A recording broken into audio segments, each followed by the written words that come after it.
Hello friends, welcome back to my channel. Today in this segment la enga veetu thotathila paricha fresh ana kathirukai vechi Chettinad special Ennai Kathirika eppadi pandradanga unga kuda share panna poren. Idu vandu pathina saadathukku plus biryani ku romba super ah irukum. Kathirikai nalla clean பண்ணிடலாங்க. இப்போ ஒரு frying pan ல நல்லெண்ணெய் எடுத்துர்க்கேன் friends. இதுல வந்து மல்லி விதை 1.5 spoon போட்டுர்க்கேன். 6 காஞ்ச மிளகாய், 1 ஸ்பூன் போல கடலை பருப்பு, அதே மாதிரி 1 ஸ்பூன் போல சோம்பு எடுத்துர்க்கேன். இப்போ இதை நல்லா வதக்கிக்கலாங்க.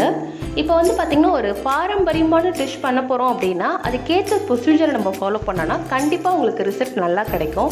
இந்த மாதிரி செட்டிநாடில் வந்து பார்த்திங்கன்னா ஸ்பைசஸ் எல்லாமே இந்த மாதிரி ஃப்ரை பண்ணிவிட்டு கிரைண்ட் பண்ணி அந்த டிஷ்ஷில் ஆட் பண்ணுவாங்க. Then it come out very well. So நீங்கள் இந்த மாதிரி ஒரு டிஷ் எடுக்கிறீங்க அப்படின்னா அந்த மெத்தடை ஃபாலோ பண்ணுங்கள். இறக்குற ஸ்டேஜில் பெருங்காயத்துலேயே ஆட் பண்ணிக்கோங்க. இப்போ இது நார்மல் ரூம் டெம்பரேச்சர் வந்ததுக்கப்புறமா அரைச்சிக்கலாங்க.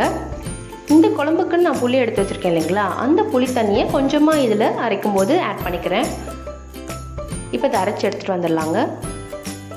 நம்மளுடைய பேஸ்ட் ரெடி ஆகிடுச்சு. கத்திரிக்காயை இந்த மாதிரி நாளாக வகுந்துக்கோங்க. இப்போ இதை நல்லெண்ணெயில் போட்டு நல்லா வதக்கிக்கலாம் ஃப்ரெண்ட்ஸ். ஒரு சில பேருக்கு வந்து பார்த்திங்கன்னா கத்திரிக்காய் முழு காம்போடு இருந்தால் பிடிக்காது. ஸோ உங்களுக்கு பிடிக்கலன்னா நீங்கள் ரிமூவ் பண்ணிவிடுங்க.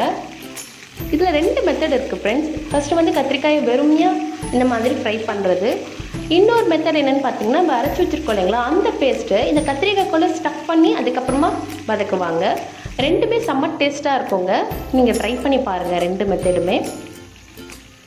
நான் வந்து இப்போது வெறும் கத்திரிக்காயை தான் ஃப்ரை பண்ணுறேன்.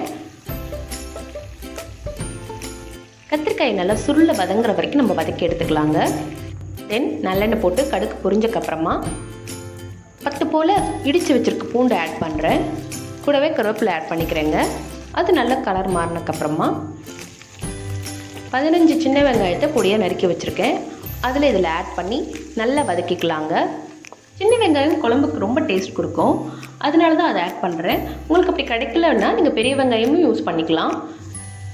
இப்போ நம்ம சாப் பண்ணி எடுத்து வச்சுருக்க 2 தக்காளி இதில் ஆட் பண்ணுறேங்க. இதுவும் நல்லா வதங்கட்டும்.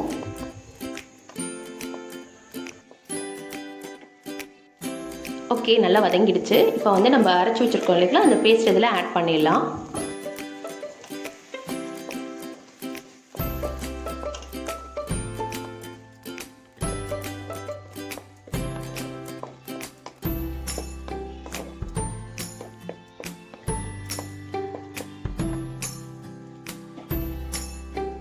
நல்லா கலந்து விட்டக்கப்புறமா எடுத்து வச்சுருக்க புளி தண்ணியை இப்போ நான் ஆட் பண்ணுறேங்க.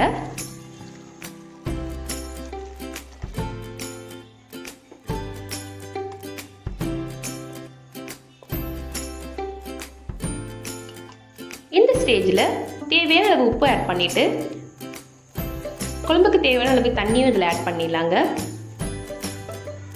இது நல்லா கொதித்து வந்ததுக்கப்புறமா நம்ம எண்ணெயில் வதக்கி வச்சுருக்க கத்திரிக்காய் இதில் ஆட் பண்ணிட்டோன்னா நம்மளுடைய நான் ஊறும் எண்ணெய் கத்திரிக்காய் குழம்பு ரெடி ஆகிடும்.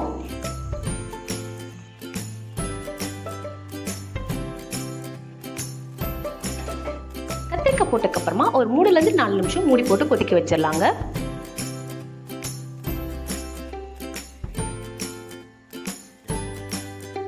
விட்டு இறக்குற ஸ்டேஜில் சும்மா ஒரு 2 பல்லு தேங்காய் எடுத்து அரைச்சி இதில் ஆட் பண்ணிக்கலாம். இது நல்ல டேஸ்ட் கொடுக்கும். இன்னும் சிலர் வந்து பார்த்திங்கன்னா 1/2 ஸ்பூன் வெல்லத்தை இதில் ஆட் பண்ணுவாங்க டேஸ்ட் கூட்டுறதுக்காக. நான் இப்போ ஆட் பண்ணலைங்க, உங்களுக்கு விருப்பம் வந்து நீங்கள் ஆட் பண்ணிக்கோங்க. இப்போ நம்மளுடைய செட்டிநாடு ஸ்பெஷல் நான் ஊறும் எண்ணெய் கத்திரிக்காய் ரெடி ஆகிடுச்சு.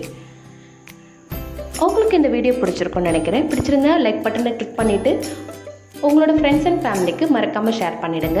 இது வரைக்கும் என்னோடய சேனலை சப்ஸ்கிரைப் பண்ணலைன்னா ப்ளீஸ் சப்ஸ்கிரைபை கிளிக் பண்ணிவிட்டு பக்கத்தில் இருக்க பெல் ஐக்கானையும் மறக்காமல் கிளிக் பண்ணிவிடுங்க. இன்னொரு வீடியோவில் உங்களை மறுபடியும் வந்து மீட் பண்ணுறேன். Until then, bye from Ravani. Thank you for watching.